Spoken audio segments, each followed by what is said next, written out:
Welcome back to the 128 KB podcast. We are back once again. Due to lack of popular demand. Yes, and that demand is so lacking that we're suddenly big fans of AMD's graphics cards. I don't think I've ever been a fan or even excited by AMD's GPU launches. And I'm sorry, everyone. I also just want to say, if you said to me a year ago that in our podcast that we started with the first episode talking about Final Fantasy VII Crisis Core on Nintendo Switch, that we'd be sat here talking about AMD's new GPUs, yes, I thought you'd be mad. Yeah, I know. But obviously, unless you've been sleeping under a rock, you would have seen the recent announcement. For you, it would have been late last week. For us, it just happened. Yes. About AMD's new 9070 and 9070 XT. Yes. And obviously, we're not here to share news with you. It's old news for you now, but it is exciting. So I wanted to kind of like go over some of it, and then kind of talk about how massive this is going to be. Oh, yes. Not just for you average PC gamers, but also for the handheld gaming space. Today's super awesome video sponsor is PlayVital. Do you have Dorito fingers? Are you worried about damaging your favorite controller, Nintendo Switch, or handheld? Maybe you want to add some flair to your console, or maybe you want extra precision from your joysticks. Whether you're full-on kawaii or not, PlayVital's got you covered for all of the above and more. From aim assist rings, thumbstick grips, protective cases, silicone grips, and skins, PlayVital's surely got something that will not only make you stand out from the crowd, but protect your devices at the same time. For more information, check out these awesome products in the link in the description. What it means for the future. What it means. We've now seen our first glimpses of RDNA 4. Exactly. And what that's going to mean for the Z3 generation of handhelds. Which is what we've been waiting for. Yeah, we're thinking Ally 2, yes, Steam Deck 2 whenever that drops.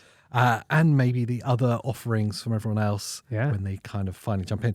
But I suppose going over some of the things. Well, the first thing to point out is, as an NVIDIA Neanderthal, right? You know, I've been building PCs for 25 years now, I think. Yeah. 20 years. Yeah, exactly. Yeah. But I've always used NVIDIA GPUs. I was discussing this with in our Discord, by the way, members only. with one of our members, I think it was Dan's I was talking to. And I was saying how I've always used NVIDIA GPUs, but I've always gone around between Intel and AMD. You know, AMD are generally the better choice now, but I've never gone there for graphics cards. You know, I've always kind of gone, don't understand the naming system. What the hell's going on there? Yeah. And as soon as they went, you know what, we've changed the naming system to compete against NVIDIA, I now understand what's going on. So well done, AMD. I can understand it now. Yeah, didn't understand before. Well, it was the place to go for processors. Yeah. And for graphics, it was like, it's NVIDIA, isn't it? NVIDIA or bust. And now it seems like NVIDIA are doing things as a technical exercise. Yeah. What's possible with graphics? Yeah. And AMD have gone, I like it, and we're not going to compete with it. What we're going to do is make things that are good for the average player. And that's such a winning move. So good. I think it was the 40 series, wasn't it? And whatever the hell AMD's version was, that was pre-naming system. Yeah. I just don't still understand. don't understand. But you could tell me and I'd forget. Yeah, I don't even know. I could Google it and I wouldn't understand. Right, so whatever it was, they just went, you know what, we can't compete. And they actually outwardly came out and said, we're not doing this anymore. Yeah. Like, our flagship's going to be like mid-tier NVIDIA now. And what a winning move we've just seen by them. At the start of the announcement, they said 80 or 85% of gamers buy the mid-tier option. Yeah. Which is absolutely 100%. Right. And when we were just saying off air, like, when you consider, like, in your head what the appropriate price for a good graphics card would be for gaming, you kind of think that, like, 5 to 7 kind of 100 kind of mark. You go, okay, that's good. And in my mind, that's still what like a 5090 should be. It should be. Or a 5080 at least. How much was a 5090? 5090 is like, if you get direct from NVIDIA, not that they have any, because they're all in their coats. Right? You know, $2,000. That guy you meet on holiday. Yeah. Buy a graphics card. You want to get a 5090? You know? The Rolex 5090? yeah. The Rolex is probably cheaper. But $2,000 direct from NVIDIA. And then you've got all the partners. Yeah. Oh, lovely. Yes. And like $2,500 plus. $2,500, right? Plus. It's utterly ridiculous. The 5080, I think, was averaging at like 1,500, you were saying, something like that? Oh, yeah. Like mid price for 1,500 in the UK. Which is the in my head the price of an entire gaming rig. That should be your whole rig's build. 15, like, wow, you've spent quite a lot on that. Yeah, that's a solid computer. The 5070 Ti is supposed to be $750. And it would be great if it was $750. But you can't get it anywhere for $750. It just doesn't exist. No, minimum price here in the UK is like $900 starting point. Yeah. So and then it goes up to like $1,100. Not only is it being like scalped, but just the availability just isn't there.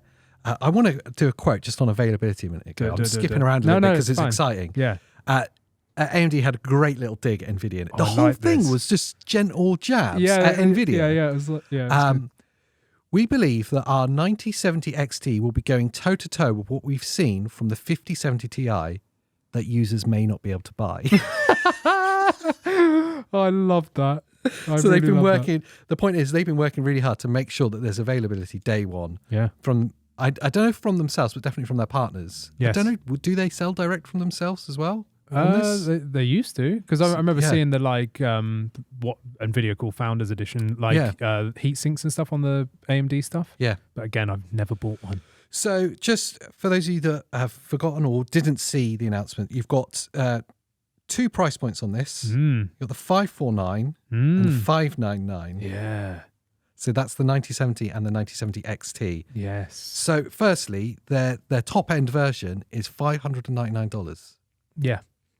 And that's their flagship. That's their 5090 right and there. that is performance-wise equivalent to the 5070 Ti. Yes, which just to confuse or dispel any confusion of people like me that didn't understand AMD's naming system, their top end now is the equivalent of like the 5070 series from NVIDIA. So this is the 9070. It's basically competing against the 5070 range, just to clear that up. And performance-wise, so bear in mind, 599. Yeah. Right? 599. So it's already, its MSRP is 150 cheaper than the 5070 Ti. But you can't get that 5070 Ti for full 750. No. So it's a 2% loss in performance compared to the 5070 Ti. So just 2% on average. And raw performance. Yeah, raw 4K performance. Yeah. They do a really beautiful thing. We're talking about performance per dollar. Yeah. It's a 23% increase on performance per dollar. Versus the 5070 Ti. Yeah. Insane. So it's only 2% less performant, but it's 23% more value, basically. Kind of insane. It's ridiculous. There's going to be a 340 watt version of the 9070 XT from their partners. Yep. And that will see a raw performance of 2% increase over the 5070 Ti. Yes. Obviously, no word on price from the partners. Well, if it's ASUS, you can imagine it'll be like a couple £100 more. I might have to talk to ASUS about this. But yeah, maybe even if it's a couple £100 more, it's still equal in price to the 5070 Ti. It won't be a couple £100. I reckon it'll be 50 to 100 more.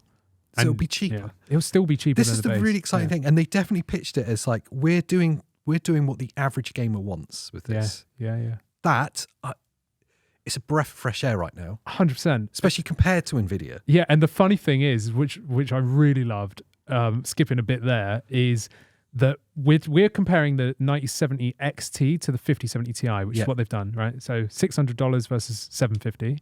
Then they've got the 9070 base model, which I imagine they'll be competing against the 5070. Yes. Which is $550. They're the same price point. And I bet you that the 9070 will outperform the base tier 5070. And the even better bit is the 5070 drops on Wednesday, which is tomorrow for you guys. Yeah. And then the 9070 series from AMD drops the day after. So purposeful. Yeah. They were like, it's coming out next week. And for certain, you'll be able to go out and get the AMD versions. They said that in the video. You won't be able to buy the NVIDIA one. Yeah, they said, we've been working with our partners for months now to ensure that everyone has one. It's just perfect. Nuts. They both have 16 gig of GDDR6. Yes. So that is a caveat. Yeah. Because the 50 series is GDDR7, isn't it? HDMI 2.1B, which I didn't even know existed. Yeah. I'll be honest, I obviously... 8K60. What? Yeah. Obviously not going to be doing that. No. But it can. I don't know, because of what we know about Mark Cerny. Oh, what? Choppy Mark Cerny? Well, their involvement, which we'll talk about later. Project Amethyst with it. Yeah. I might not do that, actually. FSR 3.1 games will be able to use, if you're obviously using the 9070 XT, will be able to use FSR 4 as toggle Yes.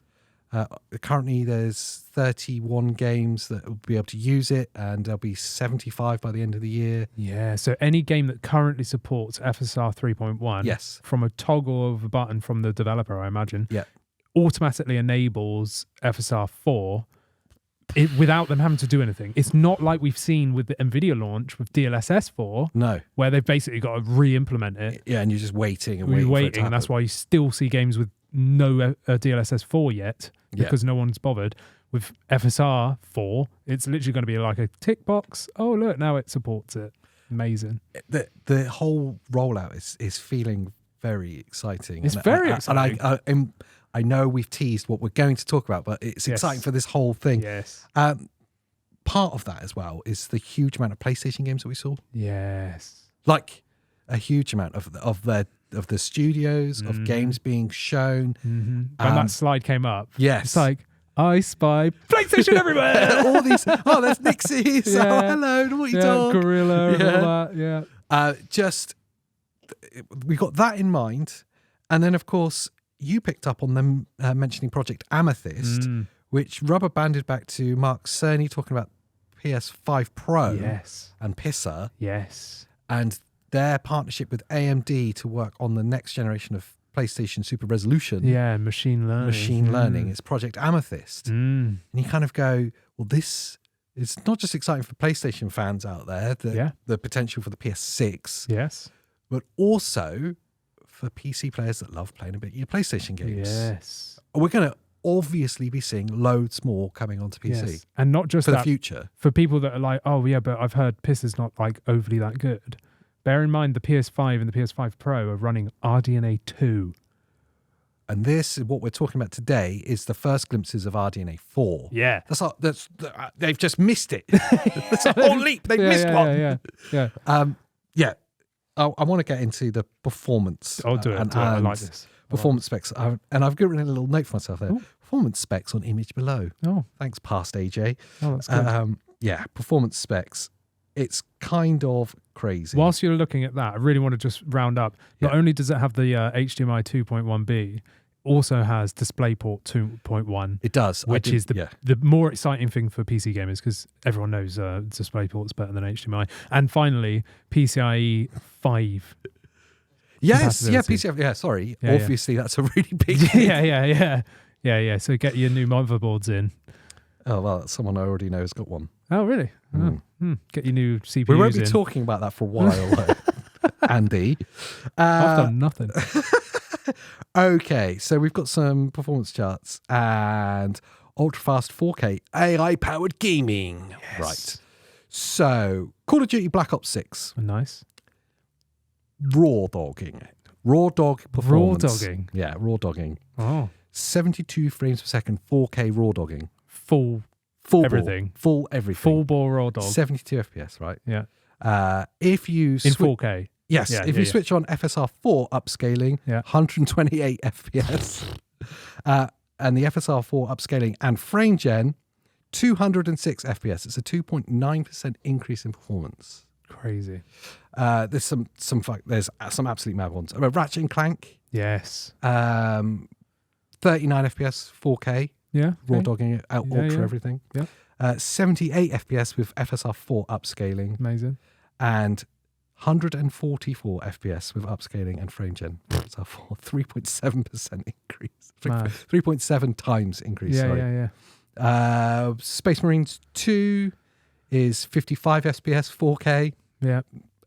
With FSR 4 upscaling 109. Nice. With upscaling and frame gen in FSR 4, 191 FPS, 4K ultra settings. And they were showing screenshots of like the detail loss that you did get. Yes, with FSR 3. 1, I think it was. Yeah. And obviously then zooming into like background detail and then running it at this, what did I just say, 191 FPS 4K, and then showing the fine details and stuff, and it's indistinguishable from native. It looked better than native. In some instances, it really did. Which is basically what DLSS 4 is like. I do have to say with a lot of these, there's a whole bunch of others. I'll go through some more in a minute. But I do have to say with a lot of these examples that they give, especially with when you talk about the not losing details, like increased fidelity on kind of upscaled images, is you do have to take a bit of it with a pinch of salt, because they will always find best case scenarios to showcase. Absolutely, things. Yeah. A screenshotted image, which I saw a video from a YouTube channel that I can't think of the name of recently, where they deep dived into DLSS 4. Yeah. And that was really intriguing, because a screenshotted image side by side, the upscaled from performance mode, which is 1080p, upscaled to 4K. Bear in mind we're talking about NVIDIA here. Looked better than native 4K, but as soon as you start playing the game, like and put it in motion, then you still get some artifacting here and there. So there's still going to be issues, but I'd be very intrigued to see Digital Foundries, please. Come on, Digital Foundry. Where Stop are you? being so lazy. Yeah, it's only been like 20 minutes. Just hurry up. I'd love to see the comparison between FSR 4 and DLSS 4 in terms of how much ghosting have we got? Ghosting's going to be a huge one. All that kind of stuff. So I want to see those. They talked a lot about ghosting in this. They did. Showcase. They brought it up a lot, didn't they? Yeah. So obviously something they've been working at a lot. We can only wait until we actually see things in motion and in hand until we can really comment on that. Yes. Because, like you say, exactly like you say, a screenshot image can look really good, but actually you end up with loads of like fringing, ghosting problems. Yeah. But one thing that I'm excited for is this is AMD's first like RDNA 4 machine learning, whereas previously we've had software based. Absolutely, that's always going to fail. Yeah. That's like the worst case scenario. So when I say I don't like FSR frame gen because of all the tearing and stuff, that's software based. Yeah. Whereas now we've got hardware based. The whole Project Amethyst thing with Mark Cerny getting over the choppiness. Choppy Cerny. So I wonder how that translates to the issues that we were getting with software-based FSR 3, like frame gen and upscaling. And the other big one with it being hardware-based over software-based is any kind of latency that's introduced. Yeah, they brought that up as well, didn't they? Massively, yeah. So they're talking about the computational speed of this kind of machine learning, upscaling and frame generation, and reducing latency to an absolute minimum, specifically for competitive gaming as well, where it's obviously hugely important. Yeah. But for us more casual gamers, it's just a massive frustration when you get a huge delay introduced from these things. No one wants to press a button and wait 5 minutes for the action to happen. It's never cloud quite streaming. that bad. It's not quite cloud streaming, but it's up there. There's a few that actually really surprised me in the performance charts. Miles Morales, Spider-Man. Yeah. That's obviously a game that's got a lot of kind of ray tracing. Ray tracing. So it's a very demanding game. My 4070 can't handle it. you have to switch off. So 4K balls to the wall mode. 93 FPS. Wow. You turn on FSR4 upscaling, you get 134 FPS. That's impressive. And FSR4 upscaling and frame generation, 233 FPS. It's just a 2.5 times increase. Just as you do, That's insane. What about Horizon Zero Dawn Remastered? 97 FPS, 4K balls to the wall. That's my favourite way of saying it now. It is balls to the wall, just though, the balls to the wall mode. Out. Everything max. Yeah. Put FSR up for upscaling on 134 FPS. Wow. And upscaling and frame generation in FSR4, 207 FPS. We've talked a lot in the past about frame generation and disliking it. Yeah, I was going to go there actually, but yeah. Go there then, because... Yeah. Well, I was going to say this is really exciting for me because I don't like frame gen. So what excites me is the fact that I don't need to use it. It's that bit that excites me as well. It's looking at the baseline performance. Yes. Yeah. And if you think about what the massive criticism of the 50 series RTX cards were... is you're only relying on frame gen. Yes, and that bump in base performance was really negligible from the 40 series up to the 50 series. Basically none. A lot of people complaining that it's like a negligible kind of amount or next to nothing. This is massive. Yeah, these are like, I think they said a 40% improvement to raw performance over the previous gen AMD cards, something like that, which is huge. But yeah, it excites me because I've only got 120 hertz TV. Yeah. I've got an OLED, TV, and it's only 120 hertz. So I don't need frame gen with this. No, I can put FSR4 on. I'm all for upscalers. I am. Yeah. But even native, getting like 100 FPS, sweet. Absolutely wicked. Yeah. You're not playing competitive gaming. I don't need that. And my, like you say, my TV or my monitor is only 120 hertz anyway. What gives? Absolutely huge. The thing that really excites me more than anything else with this is where we come from, which is the kind of more handheld space. Yes. Now, that's what we love. Yeah. So you may have glazed over a little bit with all these numbers. Bear in mind, we're talking about $600 graphics cards. So affordable graphics cards. Doing this kind of performance. It's actually mind-blowing, isn't it? And that's why I'm so excited. So then I go, okay, this is our first glimpse of RDNA 4. We know that that's what's going to be the kind of architecture in the Z3 chips. Yes, which if anyone's a regular, we've both been banging on about RDNA 4 and waiting for Z3 Extreme for ages. Even our Discord members are getting annoyed with me just saying, stop buying something. Like, Pork was messaging me looking at the Lenovo Legion Go S. It's a great offering. And I said, no. Just wait. I was like, just wait for the Z3 chips when RDNA 4 is here and we've got machine learning upscaling, because this is going to be mind-blowing. Hardware-based machine learning upscaling in a handheld device. Yeah. And it's not going to be mind-bendingly expensive. That's the really exciting bit about this. Yes.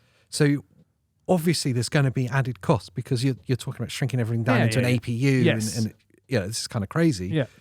But if the desktop version of these devices is only $600, it definitely seems like it's going to be affordable to have this in a handheld device. Even if they strip down the features, maybe take the ray tracing calls out and stuff like that, and just focus on the upscaling just to double that FPS or whatever, that's incredible. Yeah. And so we're talking about desktop performance on a GPU that's £600 that's drawing around 300 watts. Yes. So obviously shrinking that down, you're going to get less performance because you're drawing it off a handheld device with a battery. Yes. But on that handheld device with a battery, you're probably only outputting to a 7 or 8 inch screen at 1080. Yeah. And what at the minute, the maximum you can get, whilst plugged in on an Ally X, is 30 watts. Yeah. But 25 on battery. So it's a significant step down. Yes. But we're getting our first glimpses of what's physically possible with RDNA 4 and what's then going to be physically possible if you scale that down to 1080 or even 720 with hardware-based upscaling. Yeah, this is the most That's where it's going to go. Yes. If you're going to be running it at 30 watts, it's going to be a 720 output, hardware upscaled. Yeah. So those baseline performances of those games that we were just talking about is probably likely what you're going to be getting on the Z3 Extreme whenever that drops. Yeah, because they were going between 3 to 4 times the performance, weren't they? Yeah. So let's look at like the most demanding titles on handhelds right now. Yeah. Let's say latest AAA release. Let's take Avowed, right? Yeah, because that's the last game I did settings for. At 1080p, I can get that game running about 30 FPS. Nothing special. You don't really want to do that. I was recommending 720p to get above that. But here I am looking at these games, and the increase in performance is the lowest is 2.1 times, and the highest is 3.7 times the performance. Yeah. So imagine 3.7 times the performance with a click of a button on Avowed. I need that meme in front of me when you're doing the sums. How maths? So it was 30 FPS. Let's just take 30. And you times it by 3.7. Yeah, it was 30 times 3 is 70. What's it by 0.7? 30 times 3 is not 70. Did I say 70? I meant 90. 70. I was thinking of the 0.7. Maths. Yeah, I did maths once upon a time. It's 21 plus 90, 101. There you go. Let's just say 100 FPS. Yep, 111. Yeah? So imagine that. Imagine taking this game at 30 FPS, clicking a button and hardware upscaling it to 100. So let's be conservative and just let's say it's 2 times. Yeah, easy. So that's not even the low average here, but let's just say it is 2 times the performance. Then we're in for a cooking time. When you're looking at the Ally 2, amazing. Without frame gen. That's just without FSR. frame gen. Yeah. It's kind of mental. Yes. And so I just get really excited for that. But I also get really excited, not just for the Ally owners who are going to be jumping into this probably next year, but then I think about like the Steam Deck 2, which will probably be the year after that, 27. Yeah, 27. It will be 27, yeah. Which will be able to be utilizing this. Yes, absolutely. I also think about things like an Xbox handheld. Yes. What's the PS6 going to do? Are they going to jump into the handheld space? If they're so intrinsically linked to AMD now. Honestly, the potential for it is absolutely massive. I think this AMD announcement was on the surface just a really cool thing for gamers. Yes. We're making affordable graphics cards that give you great performance without breaking the bank. Wicked. Yes. But I think it was actually way more seismic than 100%. Than we first realised. And just because you touched on consoles there, I'm spinning it away from the handhelds quickly, but the actual base consoles. Yeah. Imagine a PS6 with RDNA 4. Which you 100% will. Xbox Series X2. Well, I think Microsoft have kind of, well, Phil Spencer and the Xbox team were kind of hinting at it, like midpoint last year. Yep. When they were talking about the next generation of Xbox is going to come earlier, and it's going to be the biggest generational leap they've ever had. Yes, using PlayStation technology with Project Amethyst. Because that's what it is. Yes, it is. Yeah. Hardware-based machine learning. So hardware-based frame generation and upscaling. Thanks, PlayStation. Xbox using RDNA 4, PlayStation using it, Steam Deck using it, the Steam Machine potentially. Yeah. Honestly, I think this is a massive generational leap. I think AMD have done absolute magic with being able to, just on face value, being able to produce this performance graphics card at that price point. Yeah. That's kind of for some the kind gamers. of magic. It's for the gamers. So they just borrowed, not only are they working with PlayStation, they've just borrowed the tagline too. That's it, yeah. Where does it leave NVIDIA in this? I don't know, because NVIDIA, the only claim in gaming, other than obviously custom built like PC gaming, is the Switch. The Switch is the only thing that has an NVIDIA APU. Yeah. It's the only thing. And I've always found that weird. It's weird. PlayStation are AMD. Xbox are AMD. Do you know what I mean? Like Steam Deck's AMD. All of the Windows handhelds are AMD. Okay, I know there's some Intel ones, but let's not listen to those. MSI's Intel, isn't it? Yeah. So, all the good stuff is AMD. No, I'm joking. But Acer are AMD? Yeah. I think they are. Yeah. But do you know what I mean? It's just weird because AMD are at the forefront of APUs and CPUs, really. Yes. So NVIDIA are kind of like in this weird area. Well, it feels like the 50 series feels like NVIDIA's future is like constant technical exercises. Yeah, I feel like they're making like corporate cards now. They like 100% are. They're like $2,500. Are you joking? I wouldn't even spend that on the whole build. NVIDIA's business is built off powering like AI data centers and like things like Meta's kind of data centers. Yep. That's where their money's made. And GPU mining. Well, yeah, that as well. Yeah, they kind of didn't they start Bitcoin? Like? Yeah, the cryptocurrency industry is built off NVIDIA. Yeah. So I guess it kind of makes sense that they're not really aiming at gamers. They're showing what's technically possible. Yeah. And that's like the bleeding edge. Yes. It's a flex, isn't it? It's a massive flex, which is great for us nerds to marvel at. Yeah, to look at. Yeah. But actually, what are you going to spend your money in? I'm honestly not going to buy a £1,000 graphics card to get the performance of one that I could get for $550. Yeah, I know. That's where we were at. Yeah. It's scary, isn't it? Because ever since the 50 Ti launched, I thought maybe in the next sort of 12 months, if the prices are actually $750, I might consider changing my 4070 for a 5070 Ti. Hadn't even considered what AMD would be coming out with. I got from their press department, I got the email this morning saying that this announcement's happening today to go to the YouTube channel. And I saw it and I actually wasn't even going to share it with you. Yeah. Because I was like, but the only reason I did is because I saw RDNA 4. So our first glimpse of RDNA 4 was like, oh, that's actually quite important. It's the only thing I've been waiting for. And I know it's kind of selfish, but I've just been waiting for RDNA 4 for these APUs. Yes. And that's the only reason I was interested in this today's showcase. 100% the same. And then when I started looking at it, I was like, you know what? I think my glorified ideas of at some point obtaining a 5070 Ti gone. Check that out the window and replace it with a 9070 XT. I'll be honest, my mind frame was still the same. My frame of mind, was still the same, right up until they talked about the performance per dollar. Yeah. And they said introducing the best graphics card for $500. Yeah. And then talking about the 9070, it's like, oh. Yeah. oh, that just changes it. They've just changed everything. Yeah. Now suddenly it's actually quite interesting. Yeah. Because it's obtainable, it's realistic. Yeah. So it's the same price, and is it 550? It's 550. 550. So that's the exact same price as the 5070, but it's going to be outperforming it because it's pretty much it's going to be between 5070 and 5070 Ti performance for the same price as 5070. Yeah, that's mad. And you won't be able to buy 5070. No, it'll fly out day one, and then that'll be it.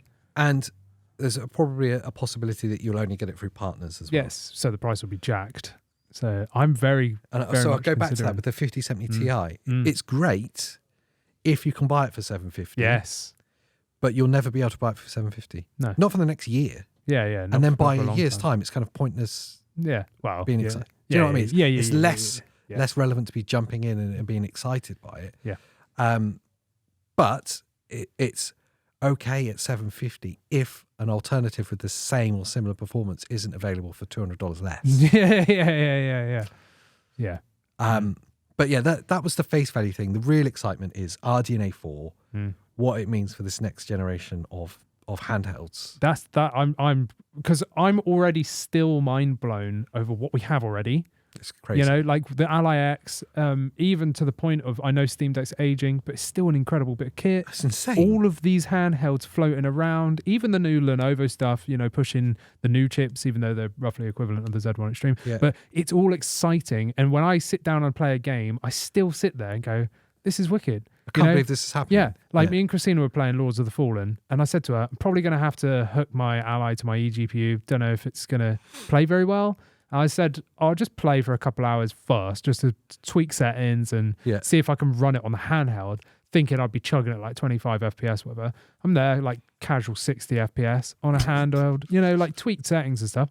But I'm like, this looks amazing. And it still shocks me, even though I've had the thing for nearly a year. Yeah. Like, I'm still kind of, like, not under expecting of it. Do you know what I mean? Like, I'm like, I don't know if this is going to run. And then I play it. I'm like, wow. At some point, I'm going to bump up against the limitations of this thing. Yeah, and I suppose Avowed was that, to be fair. Yeah. You know, like I had to go to 720p and then use FSR to upscale it from like 540p to get a playable, stable. I say gameplay. Rebirth was borderline as well. Rebirth was the same, honestly. Yeah. But that then makes me so excited for what we will see with this machine learning. RDNA 4, Z3 Extreme chips. It's going to be mind-blowing. Ask another question of you, and this is a bit of a curveball. Uh-oh. I didn't even write this in my notes. I'm not answering. No comment. What does this mean for the XG Mobile? It's difficult. What does it mean for the XG Mobile? Yeah. I mean, the 5070 version of the XG Mobile. It's Ti, yeah. Sorry, yes, it is Ti, which is the equivalent of the 9070 XT. Yes. But obviously the laptop version, or the mobile version, whatever they call it. What was the price for that again? Here in the UK, £1,400. In America, I think it's $1,200. And the 5090 version was $2,200 or something, wasn't it? $2,200, £2,400. Firstly, ASUS, what the hell? That doesn't make sense. They have since removed the pricing off the website. Oh, so they might tweak. It's going to go up, isn't it? I was going to say it might go up because of this whole thing with America. Yeah. Right. So let's talk about the 70 Ti version, because no one's going to be buying the 5090. Let's be fair. Yeah. I think that puts the XG Mobile in a really tricky position. Yeah. Like a really tricky position. Yeah, because there's plenty of other eGPU makers out there. And they might be looking, going, hang on a minute. Now, there is, with the Ally X in particular, there is kind of a not play nice with AMD graphics cards, external graphics cards. Yeah, driver conflict. It's a driver conflict, isn't it? Which you're saying is actually, it's not too difficult to fix. Oh, it's really easy. It's just one extra step that you don't have to take if you use NVIDIA. Yeah. So if you use an NVIDIA eGPU, you can just plug it in, install NVIDIA drivers, and away you go. Yeah. However, if you go AMD, because you've already got AMD drivers on the Ally, it clashes because of ASUS's custom drivers. Yeah. So you have to uninstall the APU's AMD drivers and then install the sort of baseline 780M drivers. They're like standard drivers for that APU. And then you can use an AMD eGPU without conflict. It's nothing crazy. Yeah. I just think that there's, Firstly, it's a questionable. Until we get hands on, it's really hard to say, and I hope we do get hands on. But it is a questionable investment at that price. If you're you're basically just getting a 5070 Ti. Yes. For the price of something that's actually, if you went for the AMD route, is like $1,000 cheaper. That doesn't even make sense. No, it doesn't. No. And secondly, it leaves an open goal massively for one of the other manufacturers to come in and make an external graphics card unit housed like an XG Mobile Thunderbolt 5 with the AMD graphics card in it for a lot less. Well, I mean, let's be realistic. There's obviously cost involved in the breakout part, the I/O. Yeah, and all the R&D and stuff. Yeah, all of that. But if something else came on the market for, say, $800-900... Oh, it's a no-brainer, isn't it? You can barely build something for that. Would you think ASUS would be so bold to release an AMD budget version, even though it would be the same performance? Well, they obviously work closely with AMD. Yeah. But would they really shoot themselves in the foot by having a NVIDIA model that's skyrocketed high price and then release a budget version with the same performance? Would they do that? I don't know. Would they bank on people being NVIDIA fanboys that much? And see, this is the thing. It's hard to pin it with ASUS in particular because obviously with the ROG line, it's all about the best performance regardless of the cost. Yeah. But there's something else that we've not talked about in that, and that's the tough range. Yeah. If they released a tough XG Mobile with the AMD graphics card in it. It would be like waterproof or something, wouldn't it? Because they love that. Yeah. They do It'd like be shockproof. Yeah. You could boot it. It'd just have rubber edges. Yeah. ISO rated or something. Yeah. But obviously tough is their more budget conscious line. Yeah. Still not cheap. No, because Prime's their ultimate budget. Yeah. Then it's the tough range. Yeah. Then it's ROG, and then ROG Strix is like the major top end. But they would protect each brand's integrity by having an AMD version in one of their cheaper lineups. Yeah. But they then offer something else to gamers. Yeah, maybe. It feels like an open goal. Yeah. And if not, imagine if Razer came along with a Razer Core V3, but an all-in-one with the graphics card with in a it. 9070 XT in it. And it's priced at like $800. Even if it was $1,000, it'd be cheaper. Yeah. And they make because really they nice. put the desktop GPU in that as well, wouldn't well, they? they could do, but because that's what the old one was, wasn't it? Yeah, but the old one was literally just an enclosure. Yeah. So, but you know, who knows? And it looked beautiful. I loved it. Yeah, it was really cool. I loved it. It had the look and feel like something from an Alien movie. Yeah, so it's so premium. You're removing the nuclear core. Yeah, it was though, wasn't it? Like those Razer cores were beautiful. They're beautiful, yeah. Like solid aluminium like cases, aluminum.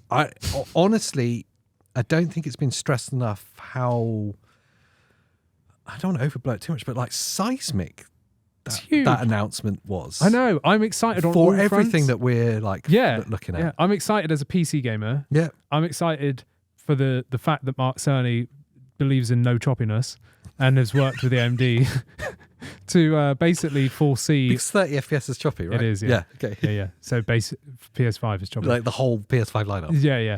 So, but no, I'm excited for being a PC gamer. I'm excited for.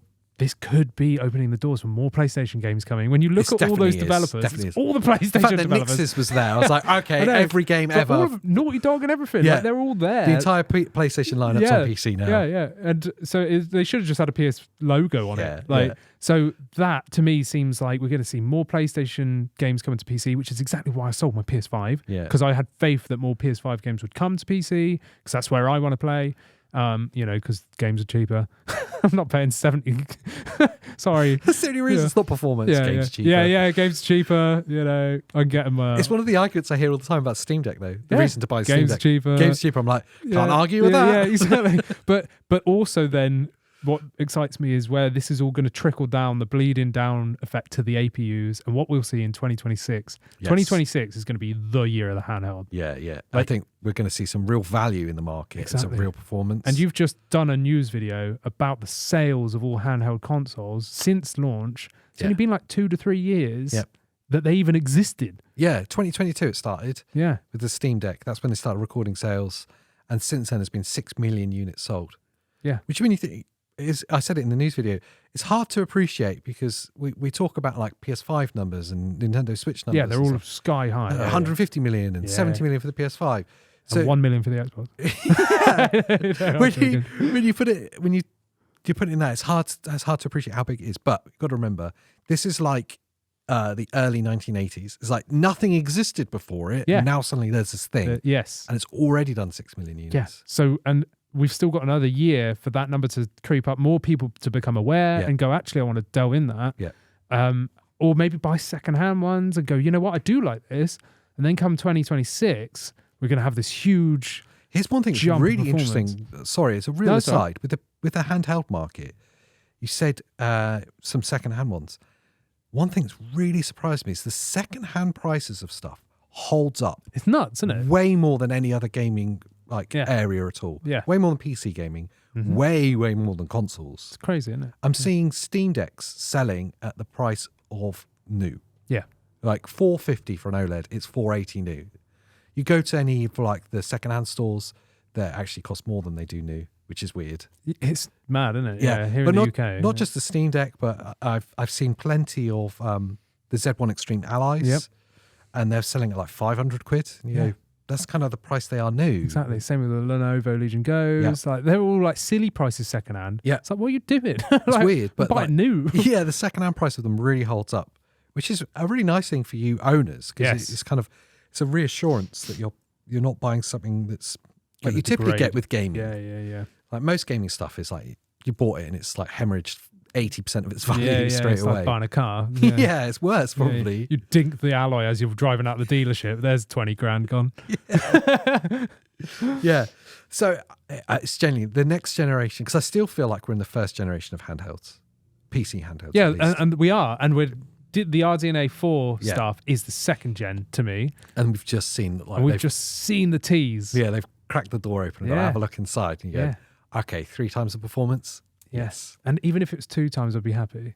Yeah, well, it's going to be massive. Yes, it really will. Hardware-based like machine learning is going to be huge, and it's going to be way. I predict it now. It's going to be way better than the kind of fake frames thing that we're hearing right now. It's going to be so much better than that. Yes, and that's why I'm so glad that AMD did a 180. Yeah, because they were like NVIDIA were software, weren't they? Yeah, because NVIDIA, and I think it was because NVIDIA were going hardware, and AMD went, well, we'll do the other then. You know, like the little brother that's like, no, don't like it. Yeah. So AMD were like, no, we'll go software based, and then slowly it started becoming apparent that this is not going to be able to get better, like really, and hardware based is the way to go. They just held their hands out and just went, you know what, we were wrong. Turned around, did 180, and started doing the RDNA 4 stuff. Hardware based, Mark Cerny helping them fix the choppiness. And you're not going to let that go. No, I'm not at all. No, I love it.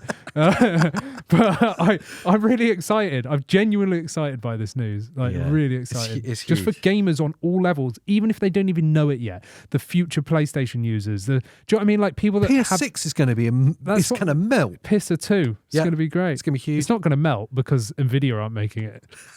NVIDIA are melting cards. That was the other thing about these GPUs. Yeah.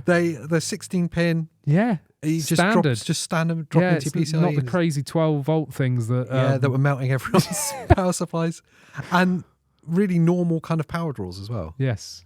I think the 9070 XT requires you to have like a 750 watt power supply. Yeah, so they draw like 300 odd. Yeah, so the 9070 draws 200 watts, like give or take a little bit. And the XT version was 304, I think it was watts. So they recommend a 750 watt power supply.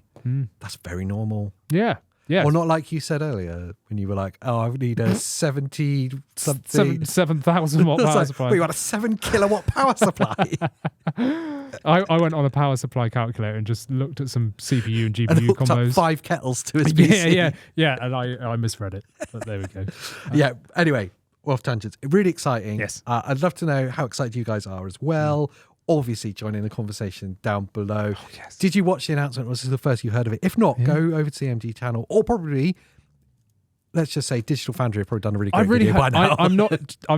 That is the number one thing. Do you know what my dream is? What's that? Is a 128 KB Digital Foundry collab. Like crossover. But I'll be sat there with a dunce hat on. Like, yeah, we'll be the dunces to teach us. I feel like, can you put it in layman's terms now? And how many PS5s is that? Yeah. It's like horsepower. Yeah.